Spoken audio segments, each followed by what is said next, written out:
Oh shit! Oh my god! Oh. What?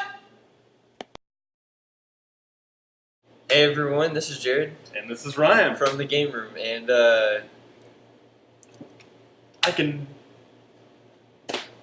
not on Skype. we're in person. Finally, we're gonna be moving into our own place here pretty soon, and yeah, that's enough news about the game room. Oh, one other thing, the website is nearing completion, so we will get the URL to you guys as soon as possible. Be looking on Twitter and everything for that.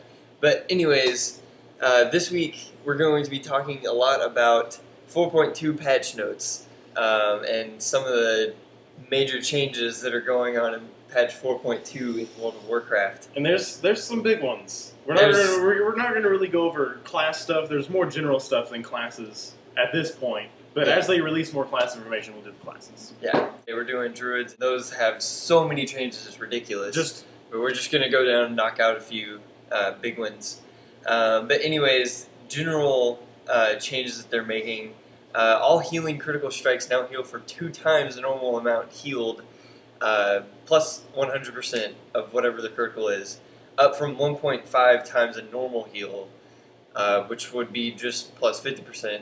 But oh my gosh, like that's ridiculous. Yeah, that's a big change. That is so much health. I mean, you know those there's some DPS classes that have this to where I know Destruction Warlocks is one of them to where your crits, or no, not Destruction Warlocks.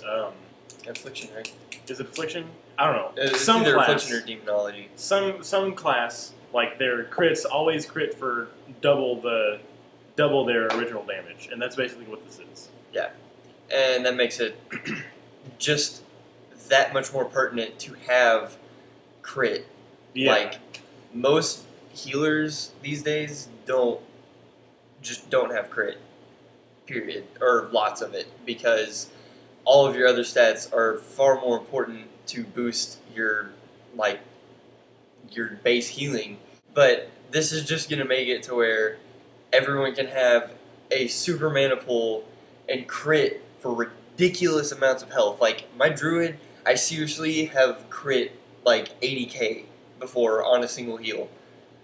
That's big, because druid heals are all about the hops, man. They don't do direct heals a lot, and that's big for a druid heal. That is amazingly big. That's like a warlock. That's like a warlock. Okay, full health. Yeah, out of nowhere. With this change, stuff like that, just one heal crit could just save the world. All 3 DPS. No, this isn't a heroic scenario. All 3 DPS die. Right, healer and the tank, and the healer's almost out of mana. And say the tank is like a warrior that doesn't have a lot of self healing, so he's oh, I'm gonna die, and then the healer's just 200k. It's gonna be ridiculous. Yeah, don't expect 200k heals. Yeah.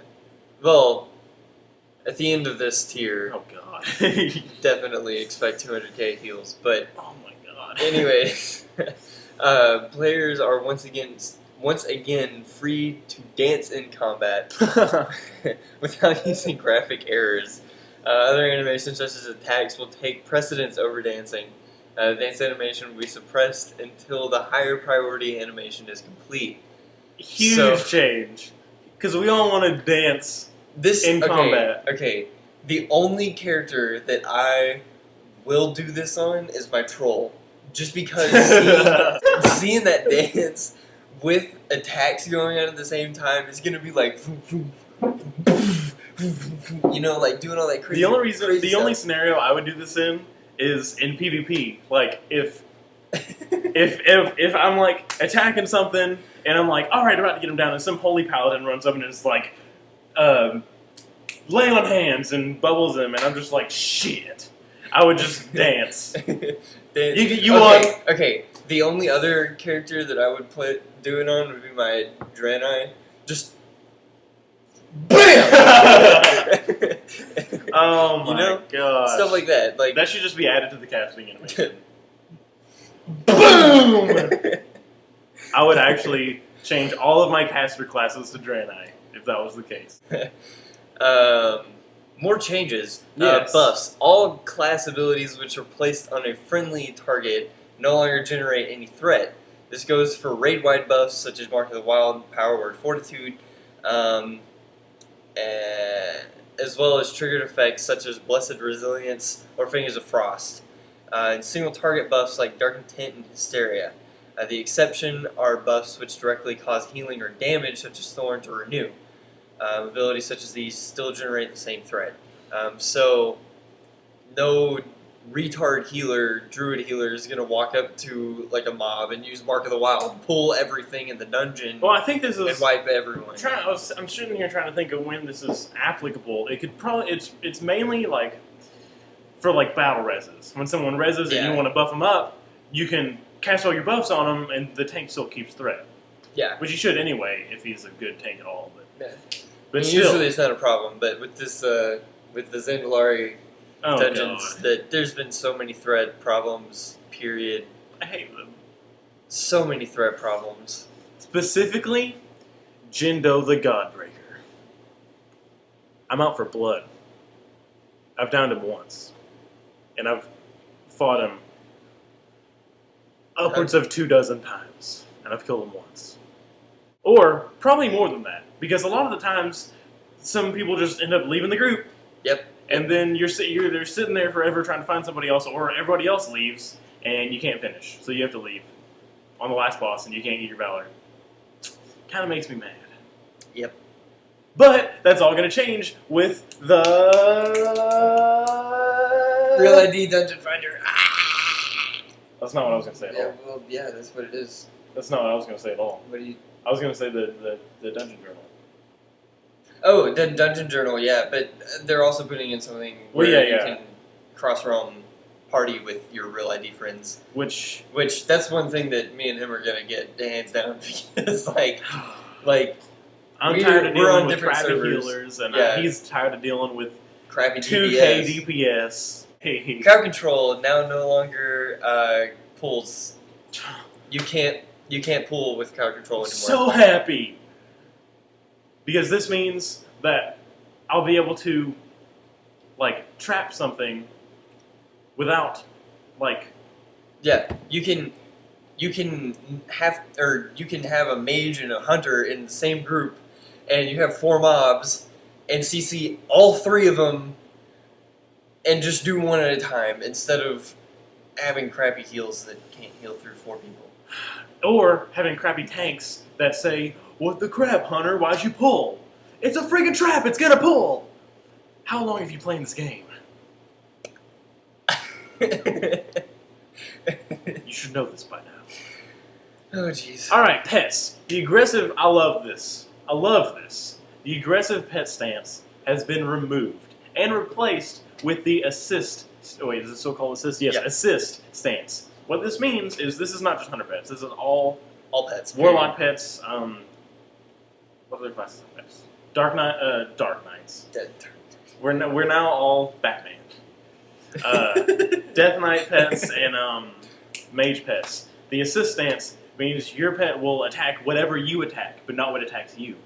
Yeah. So it won't go running off, pulling random stuff, and you can know where it is at all times, basically. So this is a huge change. I'm probably gonna keep using my same passive techniques just because I'm used to it. Yeah. But I'll give it a try. I might level up my Warlock, and I don't know how to control my pet at all on my Warlock. I'll just put it on assist, and there you go.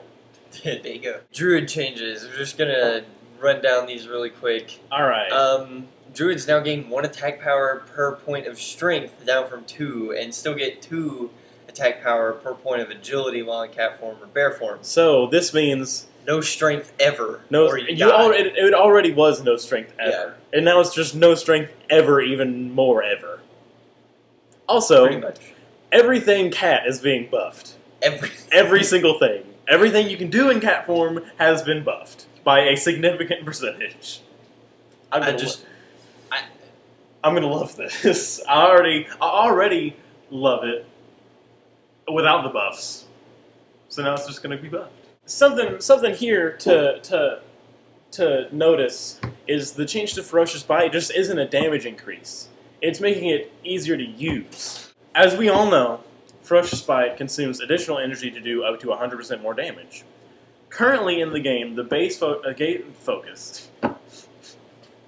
base energy cost is 35, and it can consume up to 35, or wait, Up to 25. 25 additional energy to do 100% more damage. So this means 70 energy is the cap for the most damage you can get from your Ferocious Bite at 5 combo points. Now, the base energy cost has been reduced to 25, down from 35, but you can still consume 25 to do 100% additional energy. So, this means you only need 50 energy versus 70 to get the maximum damage, which is a bunch, especially with this damage increase. If you see a feral druid in PvP or PvE, run. That is an understatement, sir. You should have, been dead at your base already by the time you see one. I just can't. If you see one, pop all your movement cooldowns, those little boots if you have them, just run as fast as you can, because they can jump a really far distance. You jump over everything. I jump over everything. Everything. I was watching him do PvP the other day, okay? Right? Some hunter laid a frost trap down in the doorway. Nope. Just jumped straight over it and just raped the hunter. I was just... I'm so happy. Speaking of that, I'm going to be coming out with more, with a guide similar to my Hunter PvP guide for my Feral Druid. Yeah. That's something I decided to do, because I haven't put out anything at all. Yeah. Anyways, a few other changes in Resto that I really like. Resto changes Symbiosis, the mastery for Resto Druids, has been removed and replaced with Harmony. Harmony increases direct healing by an additional 10%, and casting direct healing spells grant an additional 10% bonus to periodic healing for 10 seconds. Ooh. Each point of mastery increases each bonus by an additional 1.25% healing, or by an additional 1.25%. Healing Touch, Nourish, Swift Mend, and Initial Heal from Regrowth are considered direct healing spells for the purposes of this mastery. All other healing from Druid spells is considered periodic. That's awesome. I didn't know about that. So, yeah, Druid heals are getting buffed. Super buffed. Super buffed. Super buffed. It's ridiculous. That changes... Well, it doesn't really change the way we heal, but it makes the way we heal even that much more efficient. That's just going to make everything so much better, because it's making not only base heals much more efficient, but it's making heal over time stuff just that much more efficient. And Glyph changes, the only one that I really... both of them are for Feral. And I'll do them because I played. Well, the other one's really Innervate. all of them, but I forgot about the Glyph of Berserk duration has been increased to 10 seconds, up from 5. Even more running away from Feral Druids. Glyph of Ferocious Bite has been redesigned. Get this. It now causes Ferocious Bite to heal the caster for 1% of maximum health for every 10 energy used. So, if you use... Wait. Whoa. Okay, yeah. At 50 energy now, which is the cap for it, like I just explained, you can heal yourself for 5% of your health. This is similar. This is as big of a heal as a Hunter's Chimera Shot, which is exactly 5% of your health. Yeah. So, the last one, Glyph of Innervate, now causes Druid to gain 10% of his or her mana, or maximum mana over 10 seconds, when Innervate is used on a friendly target, in addition to Innervate's base effect. So you get an additional 15% mana if you use it on someone else. Yeah. Basically, Druids, if you don't play a Druid... Play a Druid. Because they're cool. So, that's all we have for That's all we have for today. So, we're gonna... Anyways, I'm Jared. And I'm Ryan. Don't forget to subscribe and like and favorite and comment down here. I'm doing the directions right? Yeah. Everything's going to be in the description, so yeah. There you go. All right. Anyways, see you guys.